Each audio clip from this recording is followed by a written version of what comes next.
Hello students, welcome to chapter number 2 structure of atom। इस chapter में हमने most of topic सभी के सभी अच्छी तरह से तैयार कर दिए हैं। अभी एक छोटा सा टॉपिक जिसका यूज हमें शायद थोड़ा सा चैप्टर नंबर 3 में करना है, वो टॉपिक के बारे में आज हम डिस्कस करने वाले हैं। क्वेश्चन कुछ ऐसा है, write down about energy of orbitals in hydrogen. Write down about energy of orbitals in hydrogen. बच्चों सबसे पहले हाइड्रोजन एटम्स को हम ड्रॉ करते हैं, एटम को ड्रॉ करते हैं।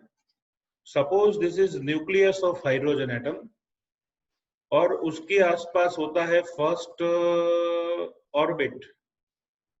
ओके, इसमें इलेक्ट्रॉन होता है, ऐसा नहीं कह सकते, होना चाहिए, होना चाहिए ऐसा कह सकते हैं।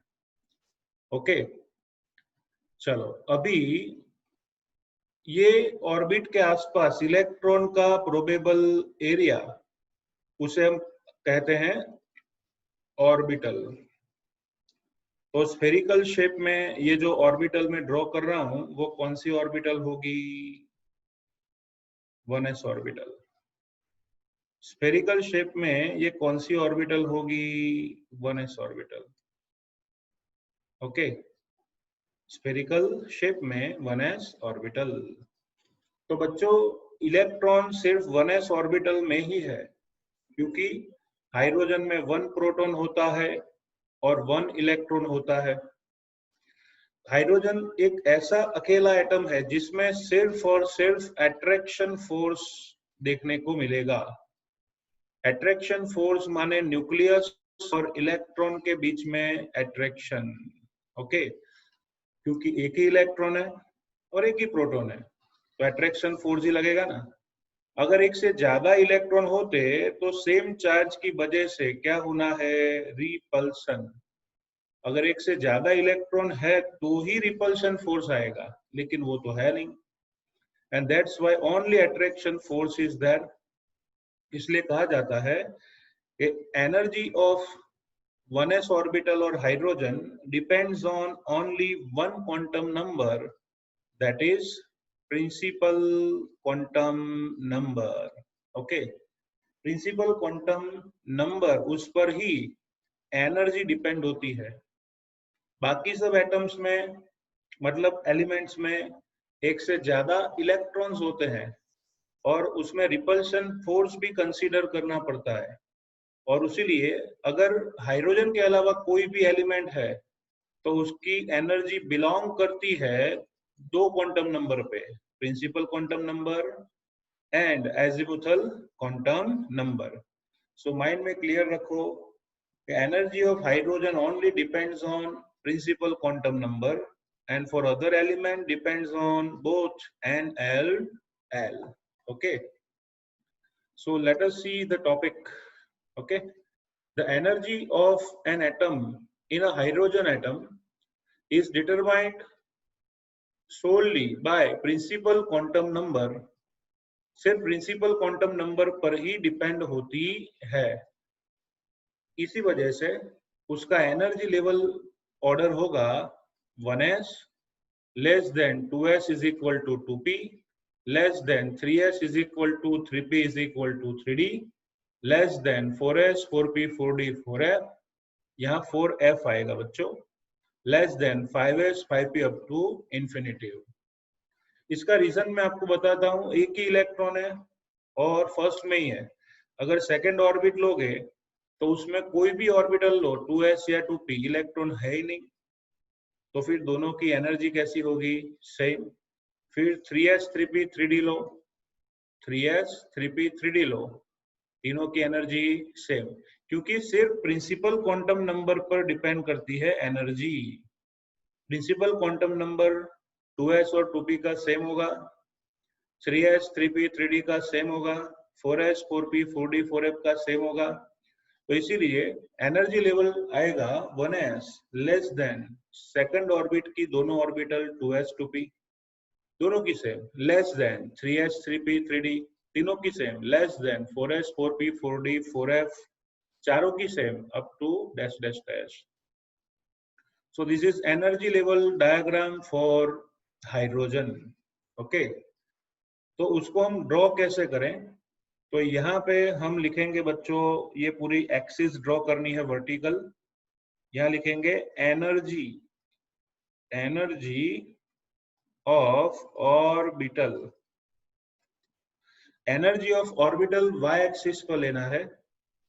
यहाँ आएगी बच्चों एस ऑर्बिटल, फिर पी ऑर्बिटल, फिर डी ऑर्बिटल, फिर एफ ऑर्बिटल, ऐसे ऊपर लिख सकते हैं। चलो, एस ऑर्बिटल की एक ही टाइप है, तो लोवेस्ट एनर्जी 1s ऑर्बिटल की होगी। और for hydrogen atom, for hydrogen atom 1s orbital is known as ground state. फिर आगे वाली सभी 2s 2p 3s 3p 3d उसको क्या कहेंगे? Excited state. तो more than 1s orbital they are excited state. तो इलेक्ट्रॉन जो लोवेस्ट एनर्जी लेवल में होता है उसे उसका ग्राउंड स्टेट कहा जाएगा। तो इलेक्ट्रॉन यहाँ है तो वो हुआ ग्राउंड स्टेट में। But if electron is in excited state तो वो इलेक्ट्रॉन हायर एनर्जी लेवल में होगा। तो हाइड्रोजन का ग्राउंड स्टेट होगा 1s। ओके, फिर देखो यहाँ पे 2s 2p दोनों की सेम है, तो 2s की एक ही टाइप है तो अलग से लिखी, 2p की 3 टाइप्स है अलग से लिखेंगे। ओके, फिर आएगा 3s 3p 3d, सभी की सेम है, 3s 3p 3d सभी की सेम है, तो साथ में लिखो भैया।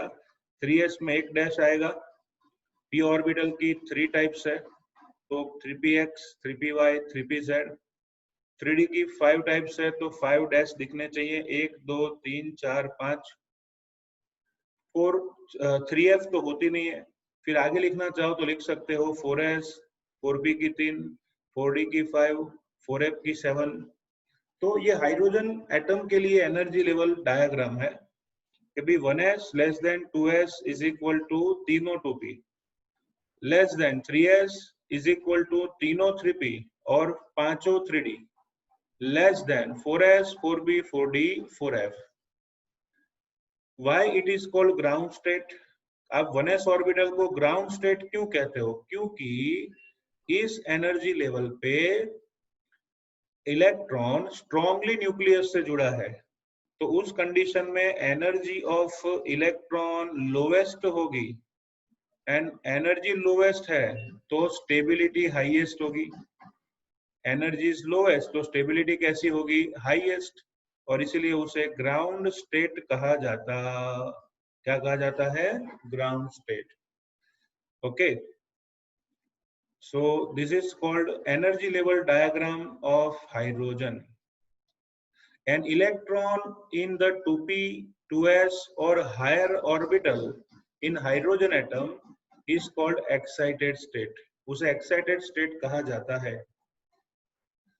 Okay, electron of excited state is weakly attracted towards the nucleus. Electron of excited state, it is weakly attracted towards nucleus. Okay, ये ground निकाल देना। Electron of excited state is weakly attracted towards nucleus, इसलिए energy of ground state is always less than energy of excited state.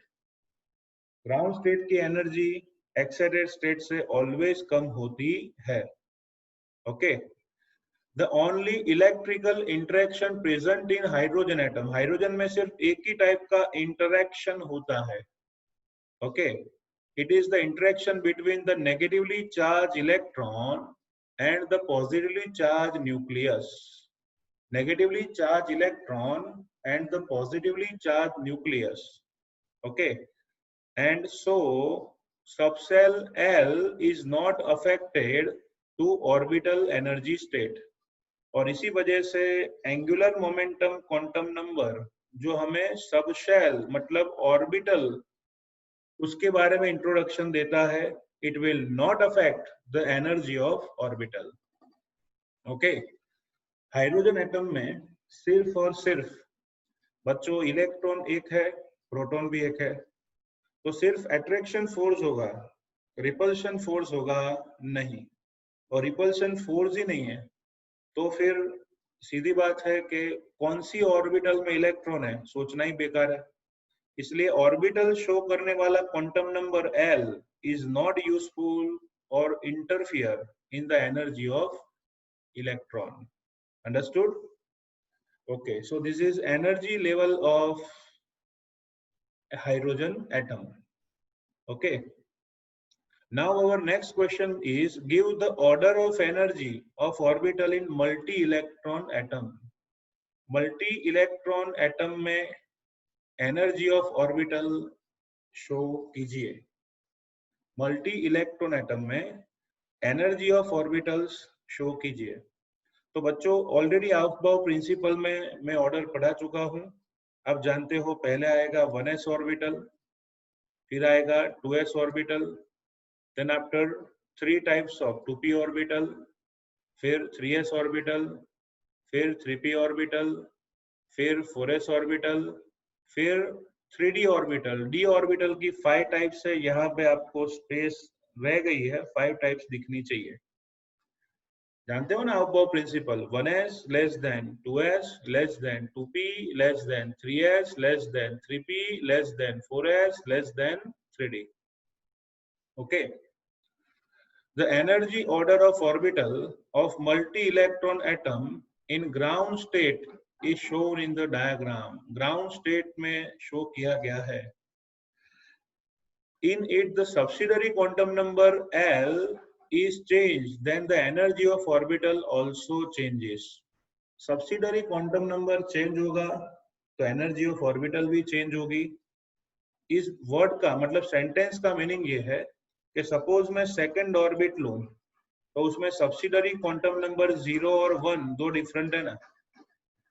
तो n is equal to 2, L0 तो 2s orbital, L1 तो 2p orbital. तो अगर subsidiary quantum number different है तो energy कैसी है? डिफरेंट। 2s की एनर्जी 2p से कैसी है? कम। सो इसलिए लिखा है कि in the subsidiary quantum number L changes, then the energy of orbital also changes. मतलब n तो कांस्टेंट ही था 2, लेकिन सब्सिडरी क्वांटम नंबर चेंज हुआ तो एनर्जी क्या होगी? चेंज। अंडरस्टूड? और इसलिए एनर्जी लेवल डायग्राम में ध्यान रखो, ये जो ऑर्डर दिया है उसी ऑर्डर में आप डायग्राम ड्रॉ कर सकते हो। बराबर? 1s less than 2s less than 2p less than 3s less than 3p less than 4s less than 3d। Okay, तो ये बात हुई हाइड्रोजन के अलावा मल्टी इलेक्ट्रॉन एटम की एनर्जी की। ओके, इसके साथ साथ एक और चीज भी आपको याद रखनी है, वो ये है कि हाइड्रोजन एटम जो था उसमें 2s is equal to 2p था, लेकिन अदर देन हाइड्रोजन एटम उसमें 2s लेस देन 2p आएगा। 2s लेस देन 2p आएगा। हाइड्रोजन के लिए 2s is equal to 2p, लेकिन अदर के लिए क्या आएगा? 2s less than 2p। Okay, 2s less than 2p। इतना ही नहीं, ऐसा भी कह सकते हैं कि भाई 2s ऑर्बिटल जो हाइड्रोजन की है उसकी energy 2s orbital other elements का हो उससे भी कम होती है। Okay, 2s in hydrogen, energy of 2s in hydrogen is less than energy of 2s of other elements. Okay, इसका रीजन मैं समझाता हूँ। देखो भाई, ये न्यूक्लियस है और ये फर्स्ट ऑर्बिट है, ये सेकंड ऑर्बिट है। उसके आसपास यहाँ पे 2s ऑर्बिटल होगी। अगर हाइड्रोजन एटम की बात करूं तो उसमें सेकंड में तो इलेक्ट्रॉन होगा ही नहीं।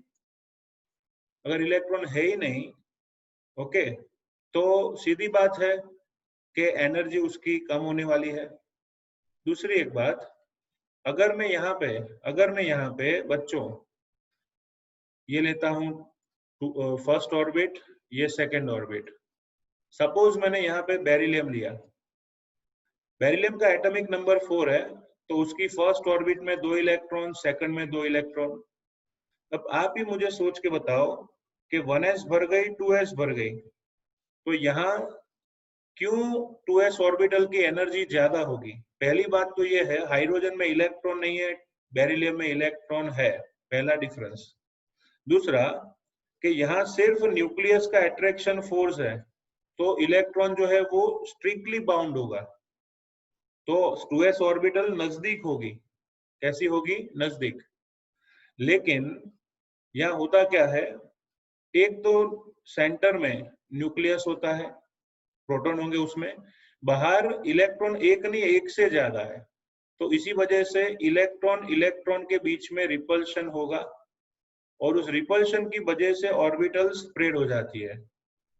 तो होनी चाहिए सेकेंड ऑर्बिटल यहाँ पे ऑर्बिट, लेकिन वो स्प्रेड होके थोड़ी एक्सपांड हो जाएगी, और डिस्टेंस क्या होगा? इंक्रीज। और डिस्टेंस इंक्रीज होगा तो एनर्जी भी इंक्रीज होगी। ओके, और इसीलिए हाइड्रोजन की 2s ऑर्बिटल से अदर एलिमेंट्स की 2s ऑर्बिटल की एनर्जी इंक्रीज होती है। ठीक है? ओके, समझ में आ गया होगा। फिर से हाइड्रोजन एटम में मैं आपको थोड़ा ड्रॉ करके अच्छा समझाता हूँ। हाइड्रोजन एटम में ये ऑर्बिटल नजदीक है, बराबर, 2s ऑर्बिटल, यहाँ 2s ऑर्बिटल स्फेरिकल शेप में होगी। लेकिन अदर एलिमेंट्स में 2s ऑर्बिटल थोड़ी डिस्टेंस पे होगी। क्यों? उसका रीजन है कि हाइड्रोजन में एक ही इलेक्ट्रॉन है, तो यहाँ पे प्रोटॉन और इलेक्ट्रॉन का सिर्फ अट्रैक्शन फोर्स होगा। हाइड्रोजन के अलावा दूसरे एलिमेंट जो है उसमें प्रोटॉन इलेक्ट्रॉन का क्या होगा? अट्रैक्शन। Okay, understood? अट्रैक्शन होगा। इसके साथ साथ इलेक्ट्रॉन इलेक्ट्रॉन में भी क्या होना है? रिपल्शन। तो रिपल्शन इलेक्ट्रॉन इलेक्ट्रॉन का होगा, इसी वजह से न्यूक्लियस से अट्रैक्शन कम होने वाला है, और इसी वजह से ऑर्बिटल थोड़ी स्प्रेड होगी, तो डिस्टेंस बढ़ेगा, तो एनर्जी क्या होगी? इंक्रीज। ओके, तो ओनली नॉट रट्टा मारो, लिखा है कि भाई हाइड्रोजन के लिए 2s और 2p दोनों की एनर्जी सेम है, लेकिन 2s ऑर्बिटल की एनर्जी हाइड्रोजन में और अदर एलिमेंट्स में देखें तो हाइड्रोजन की एनर्जी अदर एलिमेंट से कम होने वाली है। ओके, सो ये बात हुई बच्चों comparison of hydrogen and other elements. इसके साथ साथ लिखा है factors affecting on energy of orbital. कोई भी ऑर्बिटल की एनर्जी पे कौन से फैक्टर्स अफेक्ट करते हैं? Factors affecting the energy of orbital. Okay, सबसे पहला, the attraction of orbital towards the nucleus and the repulsion between electron. The attraction of orbital towards nucleus and the repulsion between electron. जिसकी चर्चा हमने अभी की कि कोई भी एलिमेंट में दो टाइप के फोर्स लगते हैं। First is nuclear attraction force and second is electron repulsion. Second one, the shielding amount of outer shell to electron of inner shell orbital. The shielding amount to outer shell of electron of inner shell orbital. अंदर भरी हुई shell की वजह से बाहर वाली electron की shielding effect. अब ये क्या है वो मैं थोड़ा अच्छी तरह से समझाना चाहूंगा, क्योंकि जरूरी है जानना। उसको समझने के लिए शील्डिंग इफेक्ट क्या है उसको यहाँ पे समझते हैं। Okay, amount of shielding effect लिखा है ना, चलो सोचते हैं। सपोज ये कोई आईफा अवार्ड या स्टेज फंक्शन है, बराबर, एनुअल बॉलीवुड हॉलीवुड आईफा का फंक्शन है न्यूक्लियस पे, और यहाँ पे सब सिटिंग अरेंजमेंट हो गई है, first line, second line, third line, fourth line. Okay, यहाँ पे दो बड़े लोग बैठे हुए हैं, अमिताभ बच्चन, अभिषेक बच्चन, फर्स्ट ऑर्बिट में। सेकेंड ऑर्बिट में आएगी खान फैमिलीज, मतलब यहाँ पे लिख सकते हैं 2s ऑर्बिटल, उसके 2 इलेक्ट्रॉन 2px 2py 2pz, उसके 6 इलेक्ट्रॉन आएंगे। फिर आएगी 3s ऑर्बिटल, फिर 3p ऑर्बिटल।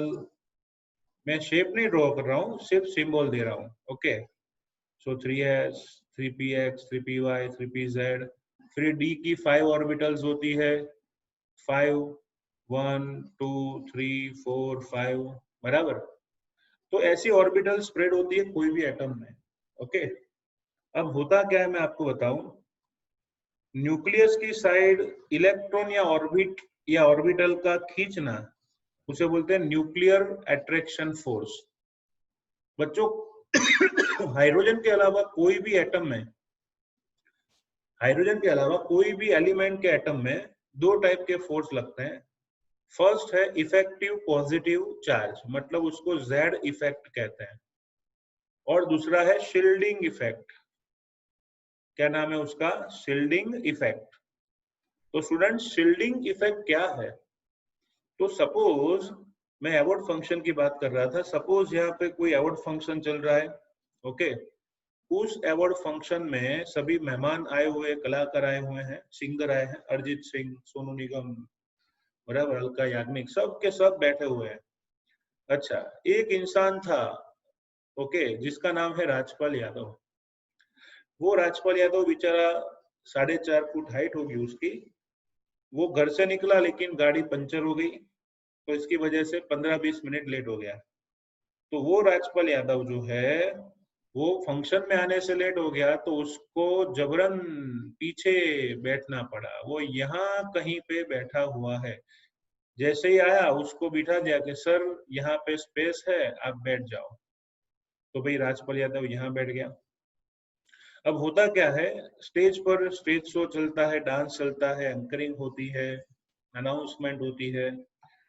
यहाँ पे बैठा हुआ राजपाल यादव वो स्टेज पर कंसंट्रेट करने के लिए ट्राई कर रहा है।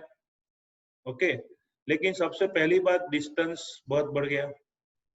दूसरी बात, आगे बैठे हुए 6-6 फुट वाले इंसान, 5.5 फुट वाले इंसान, वो ऐसे वैसे होंगे, एक दूसरे से बात करेंगे, थोड़ी बड़ी बड़ी बातें करेंगे, खड़े हो जाएंगे, थोड़ी देर में बैठ जाएंगे, आते जाते रहेंगे। इसकी वजह से पीछे बैठे हुए टिट्टू जैसे ये जो राजपाल यादव जी है, वो ट्राई कर रहे हैं कि स्टेज पर पूरा कंसंट्रेट कर सके, लेकिन कंसंट्रेट कर पाएंगे नहीं। ओके, तो कंसंट्रेट करना चाहते हैं लेकिन कर नहीं पाते, क्योंकि आगे भरे हुए जो सीट्स हैं उसकी वजह से उनका स्टेज पर अटेंशन थोड़ा कम हो जाता है। स्कूल में भी ऐसा ही होता है, कोई टीचर पढ़ाता है, जैसे जैसे डिस्टेंस इंक्रीज होगा ब्लैक बोर्ड से, वैसे वैसे अट्रैक्शन डिक्रीज होगा। क्यों? Shielding effect. ओके, आपके आगे वाले दो बच्चे अंदर अंदर बात कर रहे हैं, नाश्ता कर रहे हैं, पिक्चर के सॉन्ग गा रहे हैं, प्लेन बना के उड़ा रहे हैं, तो आप थोड़ी ना बोर्ड पे एकदम सीरियसली पढ़ पाओगे, नहीं पढ़ पाओगे। और इसी वजह से पीछे रहे इलेक्ट्रॉन के ऊपर आगे वाले जो भरी हुई ऑर्बिटल्स हैं वो शील्ड की तरह बिहेव करती है, स्क्रीन की तरह बिहेव करती है, और इसीलिए उसका जितना अट्रैक्शन होना चाहिए उससे कम होता है। तो इसीलिए बाहर वाले इलेक्ट्रॉन के लिए अंदरूनी भरे हुए इलेक्ट्रॉन जो स्क्रीन जैसी इफेक्ट पैदा करते हैं उसे बोलते हैं बच्चों स्क्रीनिंग इफेक्ट। स्क्रीनिंग इफेक्ट या फिर कहेंगे शील्डिंग इफेक्ट। ओके, सपोज यहाँ पे कैटरीना कैफ डांस कर रही है, तो वो बिचारा राजपाल यादव એ આગો પાછો થાય, ઊંચો નીચો થાય, પણ આગળ ભરાઈ ગયેલા ઇલેક્ટ્રોન્સના ડિસ્ટર્બન્સના લીધે એને સ્ટેજ પર પ્રોપર ઇન્ટરેક્શન થતું નથી, અને એટલા જ માટે આ જે ઇફેક્ટ છે એને કહેવાય shielding effect. What is the result of shielding effect? It decreases the attraction towards nucleus. वो अट्रैक्शन कम कर देता है। अंडरस्टूड? तो ये सीधी सी बात हुई what is shielding effect. Okay, तो सेकंड पॉइंट था बच्चों, आपने देखा the shielding amount of outer shell to electron of inner shell orbital. Okay, understood? The shielding amount of outer shell to electron of inner shell orbital. Third one, the effect of outer shell orbital. Okay, the effect of outer shell orbital. बाहर वाली shell की orbital, उसकी effect आपको बता दूं कि कोई भी ऑर्बिट हो, जैसे मैं थर्ड ऑर्बिट लेता हूं n इज इक्वल टू 3, तो याद रखो उसमें s ऑर्बिटल सबसे नजदीक होती है न्यूक्लियस से, फिर p ऑर्बिटल उससे थोड़े दूर, और सबसे दूर होती है d। ओके, तो थर्ड ऑर्बिट में 3 ऑर्बिटल होती है s p एंड d, तो न्यूक्लियस से नजदीक कौन सी होगी? s ऑर्बिटल, फिर p ऑर्बिटल, फिर d ऑर्बिटल।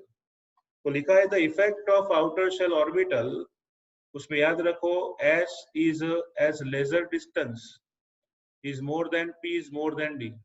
s नजदीक होती है, p उससे दूर और d उससे भी दूर, तो s की इफेक्ट ज्यादा होगी शील्डिंग में, p की उससे कम और d की उससे भी कम।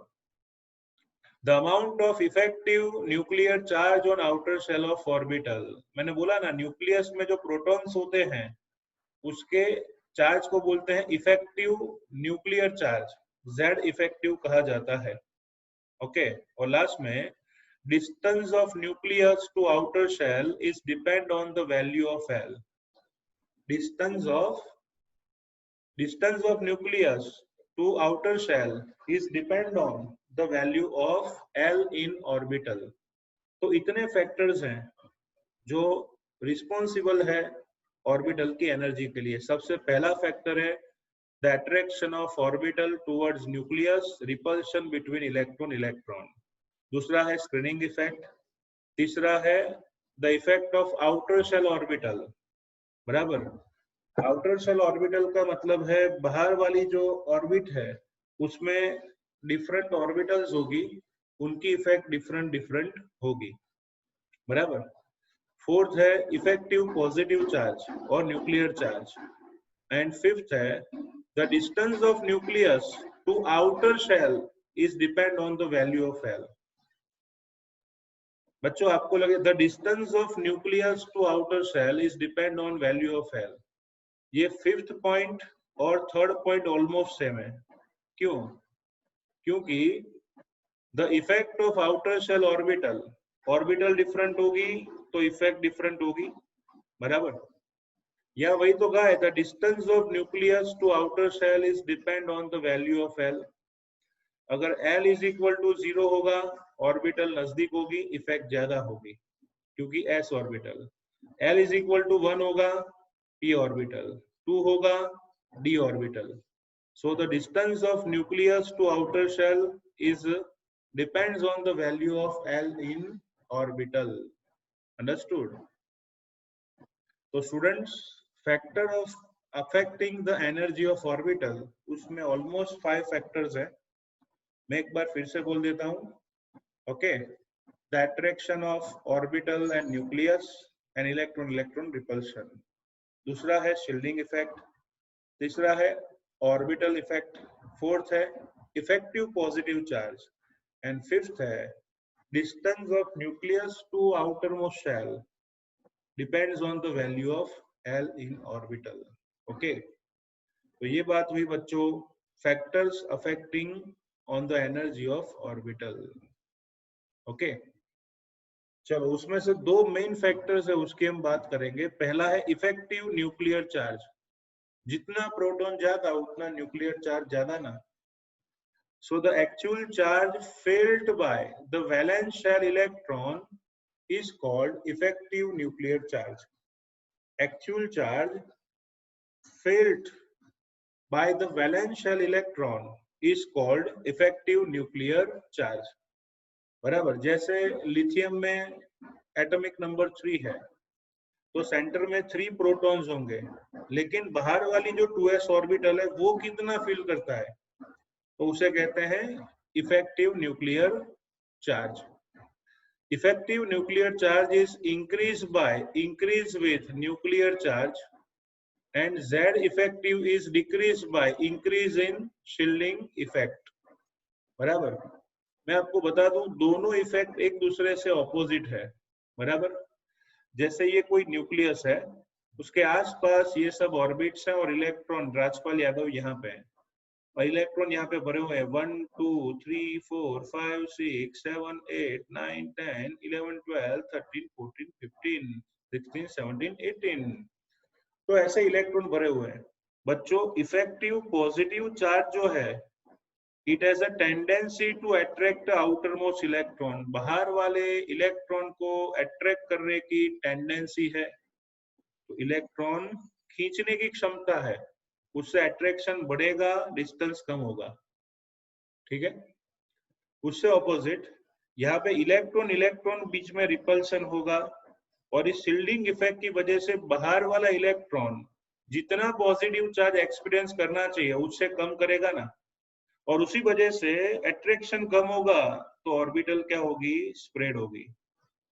बराबर, जैसे राजपाल यादव यहाँ पे बैठा है, कैटरीना कैफ डांस कर रही है, लेकिन आगे सलमान खान, शाहरुख खान, अमिताभ बच्चन सब बैठे हुए हैं, उसकी वजह से उनको दिखाई नहीं दे रहा है, तो वो क्या करेंगे, अरे जाने दो ना यार, कुछ दिखता तो है नहीं, निकलो बाहर। तो वो क्या करेगा, अट्रैक्शन कम होगा, तो वो स्प्रेड हो जाएगा। तो याद रखो, इफेक्टिव पॉजिटिव चार्ज बढ़ेगा तो ऑर्बिटल श्रिंक होगी, डिस्टेंस डिक्रीज होगा। लेकिन अगर स्क्रीनिंग इफेक्ट बढ़ गई तो वो अट्रैक्शन डिक्रीज करती है, तो ऑर्बिटल स्प्रेड होगी। तो effective positive charge will shrink orbital and repulsion force और shielding effect will spread orbital. तो ये दोनों ऑपोजिंग फैक्टर्स है, ध्यान में रखेंगे। इसलिए लिखा है कि Z effective is decrease by increase with shielding. जितना शील्डिंग इफेक्ट इंक्रीज होगा उतना इफेक्टिव पॉजिटिव चार्ज डिक्रीज होगा। Understood. Now second factor, shielding effect, जो ऑलरेडी मैं आपको एग्जांपल से समझा चुका हूं।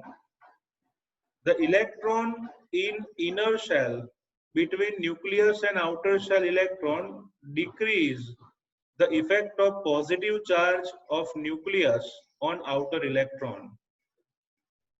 ओके, न्यूक्लियस और आउटर मोस्ट शेल के बीच में जितने भी भरी हुई ऑर्बिट से ऑर्बिटल है, उनकी वजह से effective positive charge outer most shell का डिक्रीज होता है।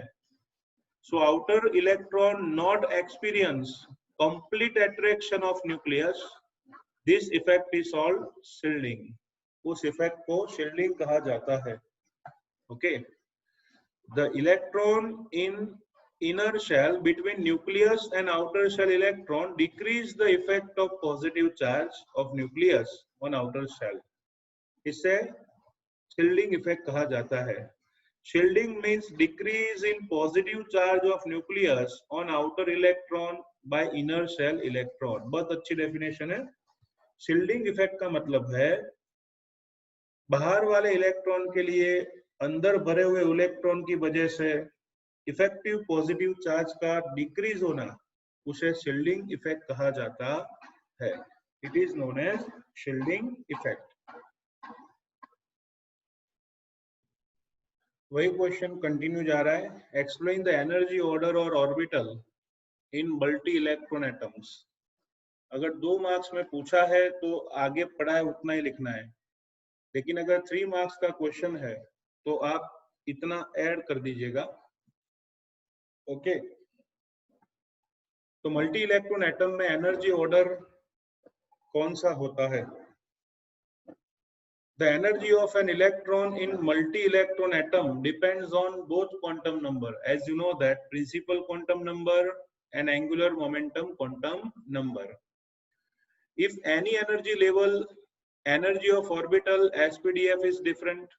आप कोई भी ऑर्बिट में जाओ तो चारों ऑर्बिटल की एनर्जी डिफरेंट होती है। जैसे थर्ड ऑर्बिट में जाता हूं तो 3s 3p 3d तीनों की एनर्जी कैसी होगी, डिफरेंट। क्योंकि बच्चों तीनों में प्रिंसिपल क्वांटम नंबर सेम है, n इज इक्वल टू 3, लेकिन एंगुलर क्वांटम नंबर डिफरेंट है, क्योंकि s के लिए एंगुलर मोमेंटम क्वांटम नंबर 0 होगा, p के लिए 1 और d के लिए 2।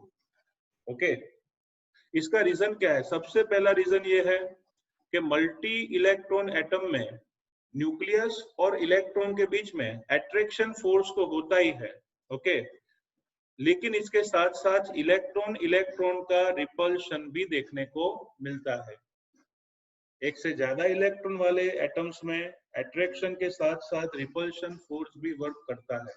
पहला रीजन। दूसरा, Outmost electron are protected by shielding effect. So the energy of SPDF changes. बाहर वाले जो इलेक्ट्रॉन्स हैं वो शील्डिंग इफेक्ट एक्सपीरियंस करेंगे, इसलिए सभी की बल्कि चारों ऑर्बिटल्स की एनर्जी डिफरेंट होगी. As the shielding effect increasing, जैसे ही शील्डिंग इफेक्ट इंक्रीज होगी तो अट्रैक्शन ऑफ इलेक्ट्रॉन न्यूक्लियस से क्या होगा, decrease. Shielding effect increases, attraction of electron decreases, and the affection nucleus charge and the effective nuclear charge decreases, so the distance of electron is more. Okay, सीधी बात है, shielding effect increase होगी, shielding effect, तो फिर electron का nucleus से attraction कम होगा and effective nuclear charge decrease होगा और ऑर्बिटल स्प्रेड होगी तो डिस्टेंस क्या होगा, इंक्रीज. ओके, तो शील्डिंग इफेक्ट ये हमारा दूसरा रीजन है. इसके साथ साथ और एक चीज आपको याद रखनी है, the effect of SPDF orbital in outermost shell and shape of orbital. The outermost shell, the repulsion is in most important to determine energy. बाहर वाली ऑर्बिट के इलेक्ट्रॉन के लिए रिपल्शन फोर्स जानना समझना बहुत जरूरी है. Okay, both attraction and repulsive interaction depends upon the shell and shape of orbital in which electron is present. बच्चों, इलेक्ट्रॉन कौन सी ऑर्बिटल में है, उसके अट्रैक्शन और रिपल्शन दोनों फोर्स के बारे में जानना बहुत जरूरी होता है. The capacity of screening is respectively decreases to SPD2F and the energy will be 3S less than 3P less than 3D. एक सीधा सा लॉजिक मैं आपको समझाता हूं बच्चों. आप ही सोचो, ये न्यूक्लियस है, उसके आसपास सपोज ये S ऑर्बिटल है, तो S ऑर्बिटल जो होती है ना, पूरी की पूरी न्यूक्लियस के आसपास कवर होती है और डिस्टेंस सबसे कम होता है, तो अट्रैक्शन सबसे ज्यादा होगा. ओके, इसलिए एनर्जी सबसे कम किसकी आएगी, 3S की. फिर p ऑर्बिटल थोड़ी दूर से स्टार्ट होती है, p ऑर्बिटल थोड़ी दूर से स्टार्ट होगी और उसी वजह से क्या होगा, डिस्टेंस इज मोर, तो एनर्जी क्या होगी, इंक्रीज. इसलिए 3S के पीछे 3P लिखा है. d ऑर्बिटल उससे भी थोड़ी दूर होती है, यहां से स्टार्ट होगी d ऑर्बिटल. ओके, और इसी वजह से डिस्टेंस d का सबसे ज्यादा तो एनर्जी भी सबसे ज्यादा होगी. तो याद रखो S less than P less than D. और एक चीज, स्क्रीनिंग इफेक्ट की बात करूं तो S ऑर्बिटल सबसे नजदीक है तो उसका स्क्रीनिंग इफेक्ट सबसे ज्यादा होगा और एरिया भी पूरा कवर कर रखा है स्फेरिकल शेप में. p ऑर्बिटल उसकी स्क्रीनिंग इफेक्ट S से कम होगी लेकिन D से ज्यादा और सबसे कम F में आएगी. इसलिए स्क्रीनिंग इफेक्ट का ऑर्डर भी याद रखो, S की स्क्रीनिंग इफेक्ट सबसे ज्यादा, स्क्रीनिंग इफेक्ट की बात कर रहा हूं, उससे कम होगी P, फिर D और लास्ट में आएगा F ऑर्बिटल. S मोर देन P मोर than D more than F. Understood? समझना चाहिए थोड़ा. एनर्जी की बात हो तो सबसे नजदीक होगी उसकी एनर्जी सबसे कम, क्योंकि अट्रैक्शन ज्यादा है. तो एनर्जी किसकी सबसे कम, S की, लेकिन सबसे नजदीक है उसीलिए स्क्रीनिंग अच्छी कर पाएगा. तो स्क्रीनिंग इफेक्ट किसकी सबसे ज्यादा, S की. फिर और डिस्टेंस पे p ऑर्बिटल है तो energy of p orbital is more then S. Okay, लेकिन डिस्टेंस बढ़ गया तो स्क्रीनिंग इफेक्ट कम हो जाएगी ना, इसलिए स्क्रीनिंग पावर कम है.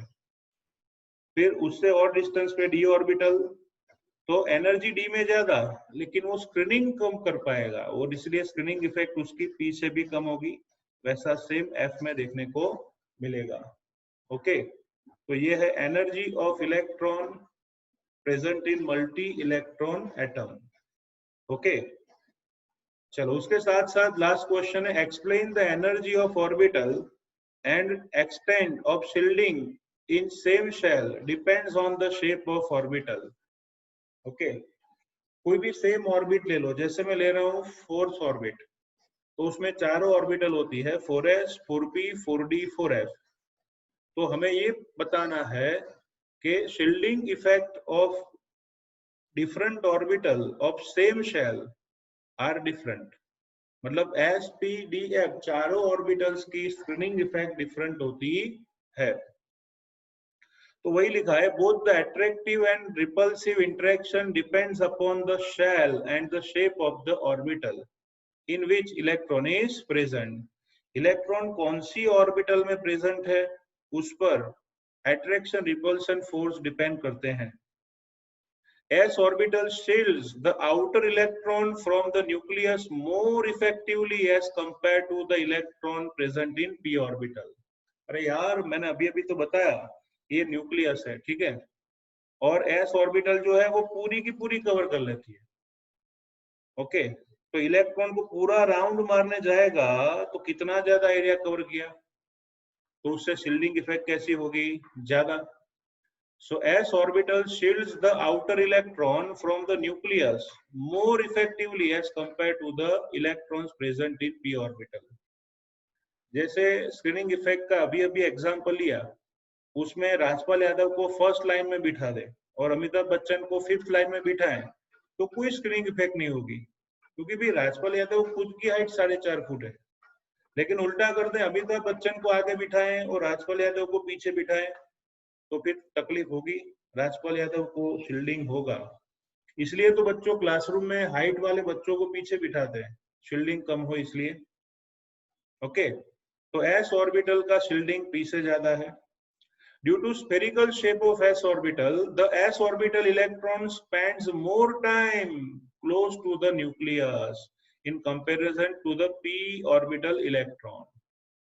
ओके, ये डिस्टेंस कम है तो फिर वो ज्यादा टाइम स्पेंड करेगा न्यूक्लियस के साथ। अब p ऑर्बिटल का शेप आपको पता है, ये न्यूक्लियस सोचिए, p ऑर्बिटल ऐसी होती है लोब शेप में। तो बोलो बच्चों, आप ही बताओ, न्यूक्लियस ये देखी थी आपने, सपोज ये है px, फिर ये है py, तो आप ही बताओ न्यूक्लियस के नजदीक कौन सी ऑर्बिटल ज्यादा टाइम स्पेंड करेगी, s ऑर्बिटल ना। तो electron of s orbital spends more time near to the nucleus in comparison of p orbital. Okay, तो सेकंड पॉइंट आपको समझ में आ गया होगा कि due to spherical shape s orbital electron spends more time close to the nucleus in comparison to the p orbital electron which spends more time in the vicinity of nucleus in comparison to the d orbital। Okay, तो ये shape की बात हुई, shape के हिसाब से distance और time sharing की बात आती है। और लास्ट में effective nuclear charge as the angular maximum number increases, z effective charge decreases। angular maximum number increases, z effective charge decreases। अब इसको मैं कैसे समझाऊं, देखो बहुत सिंपल है। सपोज ये न्यूक्लियस है और ये फर्स्ट ऑर्बिट है, तो आप ही सोचो हर एक एंगल पे s ऑर्बिटल की कोई ना कोई डायरेक्शन में प्रोबेबिलिटी होती है। तो मतलब ये हुआ कि जैसे क्रिकेट का बॉल है, वो क्रिकेट के बॉल में उसके सेंटर से लेके रबर तक सभी डायरेक्शन में प्रोबेबिलिटी थी, यस। इसी वजह से वो न्यूक्लियस को घेर के रखता है, तो बाहर वाले इलेक्ट्रॉन की न्यूक्लियर इफेक्ट कम हो जाती है। लेकिन अगर मैं p ऑर्बिटल लूं तो उसमें ऐसे दो डंबल ले लो, first dumbbell and second dumbbell, समझ रहे हो ना, आप अच्छे से ड्रॉ कर सकते हो। तो आप ही सोचो, ये पहली वाली डंबल 2 लॉब्स और ये दूसरी वाली, तीसरी ड्रॉ नहीं कर सकता pz ऑर्बिटल, वो स्क्रीन के अंदर और स्क्रीन से बाहर। अब आप ही बताओ, यहाँ पे आप समझ सकते हो, यहां से न्यूक्लियस दिखेगा, यहां से भी न्यूक्लियस दिखेगा, यहां से भी दिखेगा, यहां से भी दिखेगा।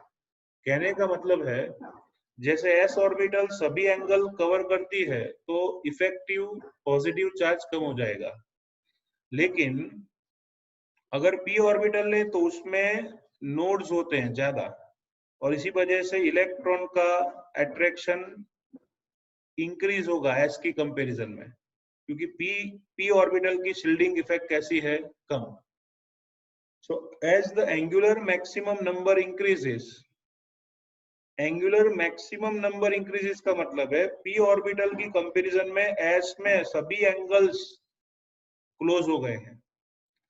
सो z इफेक्टिव डिक्रीजेस, तो उसका इफेक्टिव पॉजिटिव चार्ज क्या होगा, डिक्रीज. सो s ऑर्बिटल और its electron is more tightly bond to the nucleus, वो न्यूक्लियस से ज्यादा टाइटली बॉन्ड है. Okay, the p orbital electron and p orbital electron better tightly bond than d orbital electron. d orbital electron से p का electron ज्यादा tightly bonded होता है. बराबर, सिंपल. तो समझ गए होंगे आप, s ऑर्बिटल में सभी एंगल्स पे प्रोबेबल एरिया होता है, और इसी वजह से वो इलेक्ट्रॉन या orbital tightly bonded to nucleus होती है. लेकिन d ऑर्बिटल की बात करें या p की बात करें तो उनके शेप ऐसे हैं जो कंटिन्यूअस नहीं है, और उसी वजह से अट्रैक्शन पावर s की कंपैरिजन में कम होगा, और सेम वे d का और कम होगा और f का सबसे कम होगा. इसीलिए energy of s is more than p is more than d is more then f. यहाँ पे रिजल्ट गलत दिया है. Energy of s is less than p is less than d is less than f. Okay, ये change कर लेना. Attraction सबसे ज्यादा s में, तो एनर्जी सबसे कम. तो यहाँ एनर्जी की जगह लिख सकते हैं attraction of s is more than p is more than d is more than f. उससे opposite energy of s is less than p is less than d is less than f. Okay, तो ये concept था effective positive charge का. ठीक है. Okay, फिर दिया है explain n+l rule of energy, जो मैंने ऑलरेडी आउफ-बाउ प्रिंसिपल में डिटेल में समझाया था. याद होगा आपको, the value of n+l is more, so energy is also more. The value of n+l is same, अगर दोनों की वैल्यू सेम है तो if n value is more so energy is also more. okay, तो इसके साथ ये चैप्टर यहाँ पे फिनिश होता है. आज के जो टॉपिक्स हैं थोड़े समझने में इजी है, लेकिन how to write it is difficult. Generally ये टॉपिक्स एग्जाम में पूछे नहीं जाते, लेकिन आप तैयार कीजिए, समझ में आना चाहिए बस. Okay, so today we will close chapter. From tomorrow we will start a new chapter number 3, periodic table. Okay guys, thank you.